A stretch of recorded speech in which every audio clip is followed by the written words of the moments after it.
মিরসরাই থেকে নারায়ণহাট পর্যন্ত যে রাস্তাটি, এই পাহাড়ি রাস্তাটি, এটি আমার কাছে মনে হয় প্রকৃতির এক আসলে অপরূপ সৃষ্টি। প্রকৃতি এই রাস্তাটাকে, এই রাস্তার দুপাশকে এত অপরূপভাবে সাজিয়েছে। আমি আজ আসলে যেহেতু মোটো ব্লগিং করছি, যেহেতু আমার ক্যামেরাটা হচ্ছে আমার হেলমেটে মাউন্ট করা, পাশাপাশি আমি যেহেতু মোটরসাইকেল রাইড করছি, এই কারণে আমি ডানে বাঁয়ে অনেক কিছু দেখাতে পারছি না, দেখানোর সুযোগ নেই। কারণ এখানে আমাকে প্রথমত আমার নিরাপত্তার বিষয়টি দেখতে হবে। আমি যেহেতু এটা পাহাড়ি রাস্তা এবং যথেষ্ট বাঁক রয়েছে এখানে, এই বাঁকগুলোতে যদি আমি যথ মনোযোগ না দিয়ে যদি বাইক রাইড করি, তাহলে সেটা আমার জন্য বিপদ বয়ে আনতে পারে।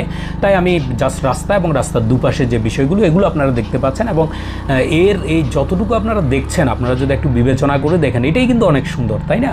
আর আশেপাশে তো আরও সৌন্দর্য রয়েছে। তো এর আগেও আমি এই রাস্তার একটা ভিডিও করেছিলাম, যদিও এতটুকু আসেনি। ওই যে একজন কাকুর দোকান দেখিয়েছিলাম, যেখানে বললাম যে মোরগ টোরগ অর্ডার করলে রান্না করে দেয় যে কাকুটা, ওনার দোকান থেকে শুরু করে একেবারে মিরসরাইয়ের দিকে পাহাড়ের শেষাংশ পর্যন্ত এই জায়গাটার আমি একটা ভিডিও করেছিলাম, যেটা আসলে মোটো ব্লগ ছিল না, ওটা একটা ট্র্যাভেল ব্লগ টাইপের ছিল। এবং সেটা আমি করেছিলাম হচ্ছে আমাদের ছোটো ভাই রাজীবের সহযোগিতা নিয়ে। সেখানে যেটা করেছিলাম সেটা হচ্ছে আমি মোটরসাইকেলটা রাইড করেছিলাম এবং রাজীব পিছন থেকে ক্যামেরাটা ধরেছিল। আমার যে OnePlus 6T যে সেটটা আমি আগে ইউজ করতাম, মোবাইল সেটটা, সেই সেটটা দিয়ে রাজীব পিছনে বসে ভিডিওটা করেছিল। সেটা আমার পেজে দেওয়া আছে, আপনাদের যদি কারো আগ্রহ থাকে তাহলে দেখে নিতে পারবেন। সেটাতে আপনারা এখন যে ভিউটা পাচ্ছেন, এর পাশাপাশি যে ডানে বাঁয়ে আরও কিছু সৌন্দর্য রয়েছে, সেই বিষয়গুলো আপনারা সেখানে পাবেন। তো যাই হোক, এই যে এই মিরসরাইয়ের এই রাস্তাটা, এই পাহাড়ি রাস্তাটা যেটি বললাম, আমার পছন্দনীয় জায়গাগুলোর মধ্যে একটা। তো আমি একটা বিষয়, সেটা হলো যে এই রাস্তাটাকে যদি আরেকটু চওড়া করা হয়, ভবিষ্যতে হয়তো করা হবে, ভবিষ্যতে হয়তো এটাকে অনেক বড় করা হবে। এবং এই যে মিরসরাইয়ের সাথে ফটিকছড়ি যোগাযোগের একটা লিঙ্ক রোড হিসাবে এটি অত্যন্ত গুরুত্বপূর্ণ ভূমিকা আরও ভবিষ্যতে পালন করবে। কারণ বারবার একটা কথা বলতেই হয়, সেটি হচ্ছে যে বঙ্গবন্ধু শিল্পনগর, অর্থাৎ এই যে মিরসরাই ইকোনমিক জোন যেটি হচ্ছে, এই ইকোনমিক জোনের কারণে মিরসরাই থেকে বিভিন্ন দিকে যোগাযোগের ব্যবস্থা করতে হবে। তখন এই রাস্তাটা হয়তো আরও অনেক বড় হবে, আরও বড় বড় গাড়ি এই রাস্তা দিয়ে চলবে এবং যোগাযোগ ব্যবস্থা আরও ভালো হবে এখানে। তো যেটাই হোক, সেটা হচ্ছে এই যোগাযোগ ব্যবস্থা যদি আরও ভালো হয়ে যায়, তখন দেখা যাবে আসলে এই রাস্তায় পর্যটকের সংখ্যা আরও বাড়বে। কারণ হচ্ছে এটাকে আমি অনেকটা বলবো, এটা হচ্ছে অনেকটা থাকে না, অনেকটা সাইলেন্ট কিলারের মতো, যে সাইলেন্টলি এটার এত বিউটি, এত সৌন্দর্য, সেটাকে সে যেন লুকিয়ে রেখেছে, মানুষ খুব বেশি একটা জানেই না। আমাদের মিরসরাইতেও আমরা যদি দেখি, অনেকেই আছে যারা এই পাহাড়ি সৌন্দর্য উপভোগ করার জন্য দেখা যায় তারা চলে যায় কোথায়, কক্সবাজার চলে যায়, তারা রাঙ্গামাটি চলে যায়, বান্দরবান যায়, হ্যাঁ, বিভিন্ন জায়গায় গিয়ে তারা মোটো ব্লগ করে, তারপরে হচ্ছে তারা মোটরসাইকেল নিয়ে ঘুরে বা অন্যভাবে যায়। কিন্তু ব্যাপারটা হলো এই মিরসরাই থেকে নারায়ণহাট পর্যন্ত এই যে পাহাড়ি রাস্তাটা, এখানে যে এতটা সৌন্দর্য লুকিয়ে আছে, এটা কিন্তু অনেকে আসলে জানেই না, অনেকের ধারণাই নেই আসলে, বা অনেকে জানার চেষ্টাও করে না। তো একটা ব্যাপার আছে না, আসলে ওই যে ঘরের কাছের জিনিসগুলো আমরা একটু গুরুত্ব কম দিই। তো এই বিষয়টাকে যদি আমরা অনুধাবন করার চেষ্টা করি, এবং আমি সকলকে আমন্ত্রণ জানাচ্ছি, যারা মিরসরাই বা মিরসরাই আশেপাশে যারা ভ্রমণ পিপাসু আছেন, তাদেরকে আমন্ত্রণ জানাচ্ছি, আপনারা এই মিরসরাই থেকে নারায়ণহাট পর্যন্ত এই রাস্তাটায় অন্তত আপনারা একবার রাইড করবেন। যারা বেসিক্যালি রাইড করেন বা যারা ট্রাভেল করেন, তারা গাড়ি নিয়ে বা সিএনজি নিয়ে তারা একবার ঘুরে যেতে পারেন। চমৎকার একটি জায়গা, এত সবুজ এখানে, এত প্রাকৃতিক সৌন্দর্য, হ্যাঁ, এতটা নিরিবিলি একটা জায়গা, হ্যাঁ, যে এতটা দূষণমুক্ত একটা জায়গা, যেটা আপনাকে স্বাভাবিকভাবে আপনাকে মুগ্ধ করবেই, এটা নিশ্চিতভাবে বলা যায়। আমি তো আগে যখন আমার বন্ধুবান্ধবদের নিয়ে যখন আসতাম, এরপরে যে আমার কাজিনদের নিয়ে যখন মাঝে মাঝে আসতাম, তখন তাদেরকে বলতাম যে এখানে যদি একটা বাগান বাড়ি বানানো যায়, কতই না সুন্দর হবে। এখানে হয়তো বাইরের দেশে যদি এরকম যদি একটা রাস্তা থাকতো, তাহলে দেখা যেত হয়তো। এখানে আমরা ছোট্ট একটা সাইনবোর্ড দেখতে পাচ্ছি, সেটা হচ্ছে এদিকে ডানে, এখানে একটা প্রাথমিক বিদ্যালয় রয়েছে এদিকে, সেই প্রাথমিক বিদ্যালয়টার সাইনবোর্ড এখানে দেওয়া হয়েছে। চিন্তা করা যায় আশেপাশে কিন্তু খুব বেশি একটা আবাসন নেই, আমি জানি না ভিতরে কোনো আবাসন রয়েছে কিনা। এবং আমি যতটুকু লক্ষ্য করলাম, এই প্রাথমিক বিদ্যালয়টা এটা 1971 সালে প্রতিষ্ঠিত, কিন্তু 1971 সালে, তার মানে অনেক আগে।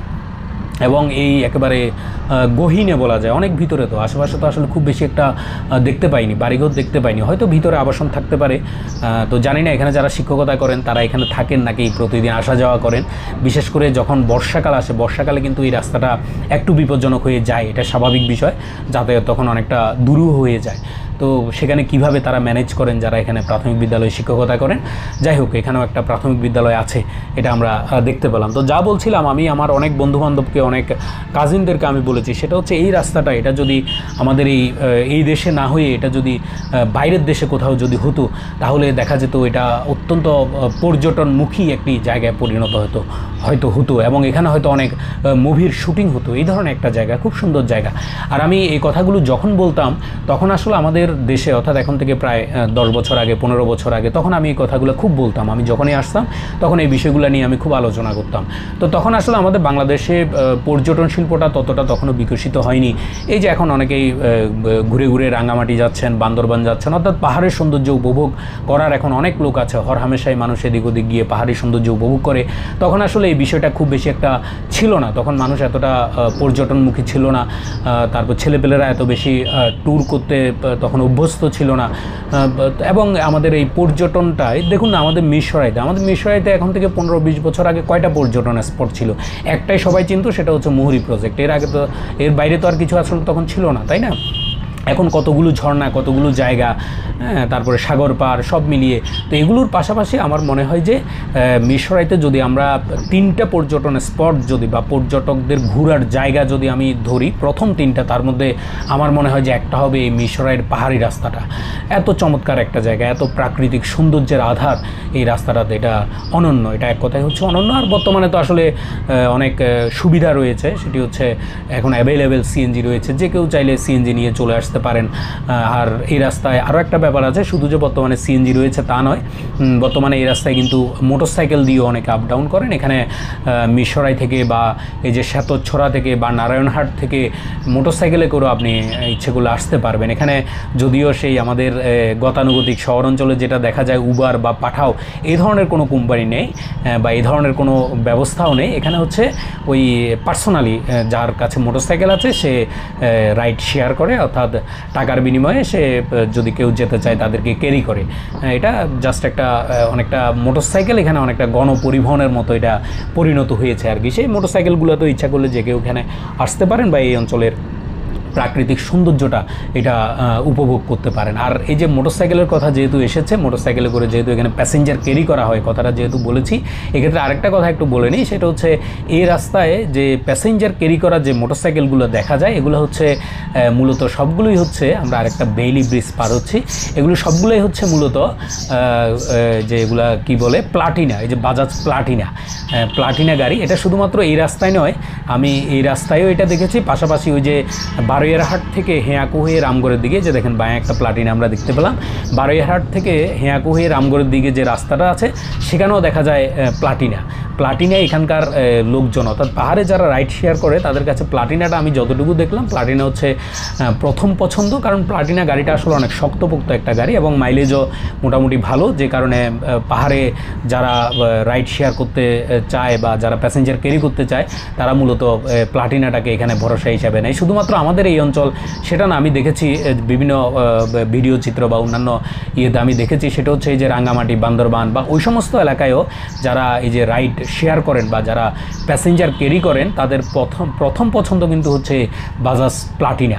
তো আমার মনে হয় বাজাজ কোম্পানির ভালো একটা মার্কেট এই প্লাটিনাটা ধরতে পেরেছে, অন্তত এই পাহাড়ি অঞ্চলে, বিশেষ করে পাহাড়ি অঞ্চলে রাইড শেয়ারিংয়ের ক্ষেত্রে। আমি মনে করি বাজাজ কোম্পানি এই ক্ষেত্রে কিছু উদ্যোগ নিতে পারে, যারা দীর্ঘদিন ধরে এই প্লাটিনা গাড়িগুলো ব্যবহার করছে বা যেসব এলাকায় বেশি বেশি ব্যবহৃত হচ্ছে সেখানে মাঝে মাঝে কিছু ক্যাম্পেইন করতে পারে, ক্যাম্পেইন করে রাইডারদেরকে একটু পুরস্কৃত করতে পারে। এটা হয়তো আরও অনেকে এতে হয়তো উৎসাহিত হবে।